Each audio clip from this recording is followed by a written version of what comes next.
Em Guerra Civil, novo filme de Alex Garland, um presidente muito mau não quer sair do poder após o fim do seu terceiro mandato. Num paralelo sutil como um vídeo do Felipe Neto, Garland mostra como seria a América caso fosse dividida por um discurso de extrema-direita. Para disfarçar, o filme coloca como antagonista ao presidente uma aliança entre Texas e Califórnia, chamada Western Front, ou Fronte Ocidental. Mas a história, se é que podemos chamar aquilo que está na tela de história, gira em torno do contraste de perspectivas entre duas fotojornalistas. A eterna Mary Jane, ou Kirsten Dunst, que nesse filme é chamada de Lee, provavelmente uma homenagem a uma famosa e pioneira fotojornalista chamada Elizabeth Lee Miller, não sei. E Jessie, uma aspirante a fotógrafa que admira o trabalho de Lee e se convida a atravessar o país que está numa guerra civil para conseguir uma entrevista exclusiva com o presidente, que está prestes a ser deposto. Junto com a dupla, viajam Wagner Moura, o Joel,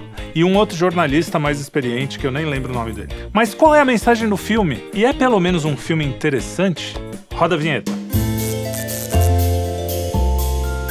Antes de continuar, eu devo avisar mais uma vez que este programa contém spoilers e se você decidir seguir em frente é por sua conta e risco, ok? Se quiser ver o filme antes, vai lá e volta aqui. Vamos começar com a história. Se é que você pode chamar essa sequência de imagens desconexas e desinteressantes de história, né? Como eu disse, o filme conta a saga de jornalistas enfrentando perigos para fazer uma entrevista com o presidente. A gente vê 3 gerações com visões de mundo bastante diferentes, mas sempre buscando apenas retratar os fatos, né? É isso que eles dizem. Primeira coisa interessante, o diretor Alex Garland diz que com esse filme quer retomar a imagem da imprensa e o seu papel importante como mediador e como quarto poder, sabe? Aquela coisa. Ele tá tentando, né? A imprensa insiste em dizer que o filme não deixa claro de que lado está. A Isabella Boscov, de quem eu até gosto, ela tem a cara de pau de dizer isso aqui, ó. Apesar de o presidente, que é vivido pelo Nick Offerman, e frequentemente a televisão fazer discursos em que ele afirma que a vitória dele está próxima. Só que logo na primeira cena do filme, a gente tem um presidente que está no seu terceiro mandato porque não quis sair do poder após o fim do segundo. É exatamente a narrativa que eles dizem a respeito do Trump. O seu jeito hiperbólico, ele diz a maior vitória da história de toda a humanidade, das campanhas militares e tal. A gente já sabe que não é o Biden porque ele não tá babando na camisa e nem falando coisas desconexas. A alusão é clara e bem longe de ser sutil, mas a imprensa segue falando que o diretor não deixa claro de que lado está. Ou eles estão completamente alienados ou eles são muito cínicos. Adivinha qual eu acho que é a resposta? Os exemplos de que a crítica é direta aos conservadores são muito explícitos, mas o diretor safadamente critica os espantalhos, não os reais conservadores. É o que seria a extrema-direita. Homens sem coração que falam em Deus, em pátria, que deixam os alto-falantes jurando a bandeira, dizendo que honramos os nossos antepassados, os forefathers, né, que provavelmente eles estão se referindo aos pais fundadores, né, e que amam a nação, amam a Deus. Que absurdo, né? Isso não me parece um discurso do Black Lives Matter, né? O filme foi... Volta aí que agora passa. Quando eu errei, vai lá. Bom, esse discurso não parece discurso do Black Lives Matter. O filme foi feito para causar medo. A sorte é que ele é muito chato e seus argumentos não são lá muito convincentes, né? Exceto para a cabecinha de miolo mole, aquelas pessoas jovens, né, lá dos Estados Unidos, de cabelo azul, sei lá. Mas a gente tem que lembrar que nos Estados Unidos o voto é facultativo. Ou seja, o medo pode levar mesmo esses pessoalzinho aí a votar. Coisa que eles não fariam, talvez. Então, pode fazer alguma diferença. Resta saber se essa diferença vai ser grande ou não. Não admira o sucesso de bilheteria, principalmente nas primeiras semanas. Afinal, é um filme feito pra bolha, que nem Barbie, que nem os filmes que são feitos para que a direita gosta, enfim. Aliás, a produtora do filme é a A24, que é conhecida por fazer filmes woke e polêmicos. Apesar de ter coisas interessantes, como Tudo ao Mesmo Tempo, em Todo Lugar, que eu gostei particularmente, ela tá bem longe de ser uma produtora conservadora. Né? Mas, ainda que esse filme seja claramente woke, né, ou Tudo em Todo Lugar, tem uma história interessante e uma moral da história até bacana, que na verdade prega o extremo oposto do Guerra Civil. É um estúdio com talento e tem espalhado bastante o wokeísmo de um jeito sutil, especialmente a narrativa LGTV. No filme, Tudo ao Mesmo Tempo, blá blá blá, eles pedem a tolerância, o diálogo entre as pessoas diferentes. Já no Guerra Civil, coloca um discurso de ódio nos espantalhos.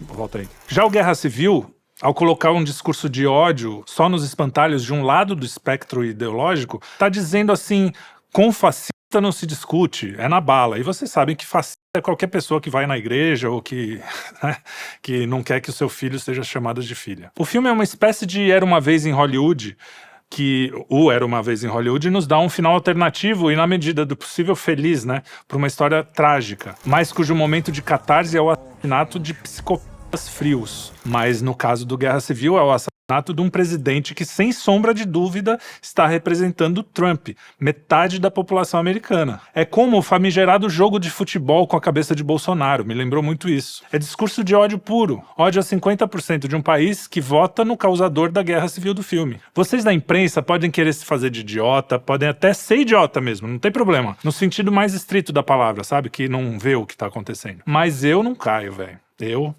não caio. Filme equilibrado é, como diria Flaubert, meu p*** de óculos. Os milicianos que fazem o papel dos verdadeiros vilões do filme são sempre brancos, loiros, patriotas, não gostam de imigração e nem de imigrante. Os imigrantes, inclusive, são mortos literalmente às pilhas. Na cena mais constrangedora do filme, um ator loiro com óculos vermelho pergunta: que tipo de americano é você? América Central? América do Sul?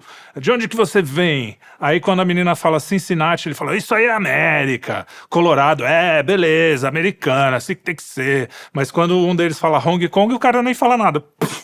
Tiro na hora. Pode ter alguém assim? Pode existir. Mas está longe de ser um retrato da extrema-direita, como eles chamam, americana, né? Eles simplificam, nesse caso, a questão da imigração, e que a maioria das pessoas é contra a imigração ilegal, não a imigração legal. Só que, né, fica tudo numa coisa mal explicada, e eles têm literalmente uma vala de mortos, que isso está mostrando o que é como eles chamam a direita, a extrema-direita, eu falo porque eles falam também, né? A gente tem que lembrar que esse filme não é a história de um psicopata e com o tempo a gente vai descobrindo as suas motivações, o seu passado, porque aí podia ser, né? Um cara assim é um psicopata, óbvio. Mas esse personagem tá ali para representar um grupo. E curiosamente o tal grupo que eles enquadram na extrema-direita e que se fossem realmente desse jeito, seriam os merdas mesmo. Eu não...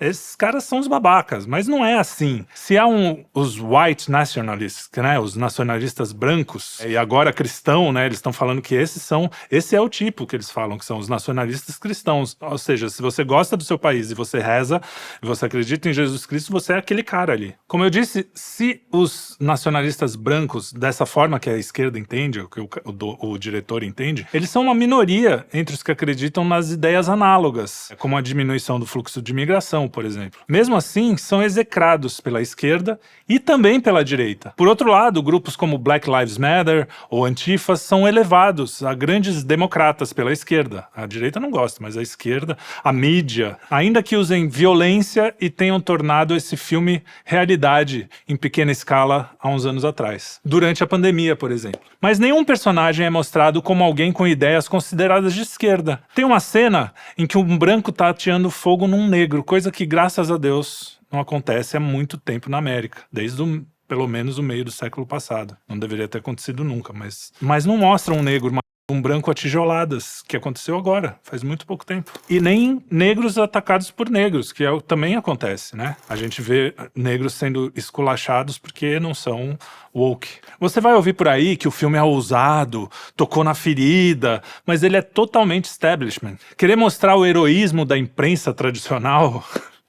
Tem coisa mais establishment que isso. No filme, ele também mostra que os jornalistas não se envolvem, não estão de lado nenhum, que apenas registram o que está acontecendo. Isso é a mentira mais retumbante da história. É um panfleto. Quem trabalha com audiovisual sabe que o poder de uma imagem é um negócio absurdo. Quem conhece a história do fotojornalismo sabe a quantidade de fotos forjadas para provar um ponto de vista. A gente sabe que a gente consegue enquadrar uma imagem e falar o que a gente quiser. Pode falar o contrário do que está acontecendo. A aliança entre Texas e Califórnia, ela não é explicada e serve só como essa desculpa para dizer, viu, ó, tô criticando todo mundo, Texas e Califórnia, dois extremos. Não cola, bicho, não cola. A divisão entre as famílias também é mostrada no filme, que se diz pacificador, mas os pais das duas fotógrafas, são alienados, ou seja, se você não toma partido, você é um alienado, você é criticado pelo filme ali. Tem umas cenas engraçadas no filme, tem um humor meio involuntário, A menina usa uma câmera analógica, tudo bem, né? Os caras romantizam isso aí. Só que, cara, numa guerra civil, daqui a anos, uma câmera analógica não vai servir para muita coisa. Primeiro que ela teria que levar o laboratório dela junto, até porque ela vê uns filmes revelados, ou seja, ela teve que revelar em algum lugar, né? Então é uma coisa meio anacrônica ali, talvez seja uma homenagem às câmeras antigas, aos jornalistas, mas se você for olhar como filme assim, não faz o menor sentido. É um negócio completamente... Ainda mais que hoje em dia, imagina daqui a 20, 30 anos, as câmeras têm qualidades que você consegue tirar coisas melhores do que nos filmes. Tudo bem, tem uma textura, uma coisa, mas, cara, você tá fazendo fotojornalismo, você vai, né, no que é mais prático. Enfim, pode ser uma licença poética. Em uma das cenas, quando eles matam o militar dessa Western Front, eu acho que é um militar da Western Front, entra uma musiquinha animadinha, tá? Sabe? Como assim, nossa, né? Esses caras que são maus, que lembra que eles colocaram uma turma aí nesse quadradinho dos maus, né? Eles têm que ser mortos mesmo, tem que... aquela coisa meio... aquele humor Tarantino, né? Humor, aspas, né? Tarantino. Bom, em uma das cenas também tem uma tal de Global Relief, que é uma camiseta de uma menina lá, que é uma espécie de ONU, que é o único lugar em paz. A ONU, né, a Global Relief, as ONGs, elas conseguem fazer a paz, um mundo quase utópico, com crianças correndo com cataventos, né? Então, também tem essa vamos dizer, essa narrativazinha ali encaixada, né? Bom, e aí tem os personagens, né? Personagens vazios, isso a crítica inteira tá falando, tá? Até os que dão nota 8. O Wagner Moura, por exemplo, não fede nem cheira. Nem tanto culpa dele, é mal escrito mesmo. Agora, tem uma cena dele gritando por causa da morte do chefe, que é um show de clichê, é uma das coisas mais ridículas do cinema, da história. A invasão da Casa Branca, ok, legalzinho e tal. E aí eles estão prontos, os militares estão prontos para chegar no objetivo final ali, e o jornalista grita, espera, espera. E eles esperam. Porra,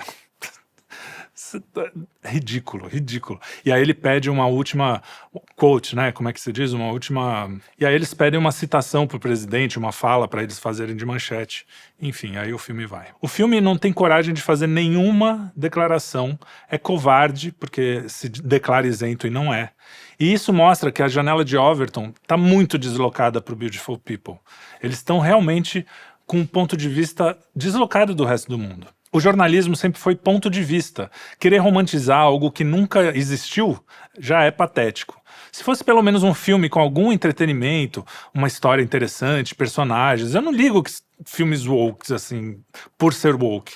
Eu digo que são filmes ruins, ruins mesmo. Você espreme e não sai nada. Ele consegue ser mais vazio de sentido, por exemplo, que Barbie, que tinha uma mensagem ruim, mas pelo menos tinha uma mensagem, tinha uma história. Eu não achei engraçadas as piadas, mas visualmente era muito interessante, apesar de que esse filme visualmente não é ruim. Enfim, não perca o seu tempo com essa bobagem, usa o seu tempo para ver um desenho do Pica-Pau que você vai ganhar muito mais. É isso aí. Espero que vocês tenham gostado. Curtem, compartilhem, e este foi mais um Cine Quinto. Até a próxima!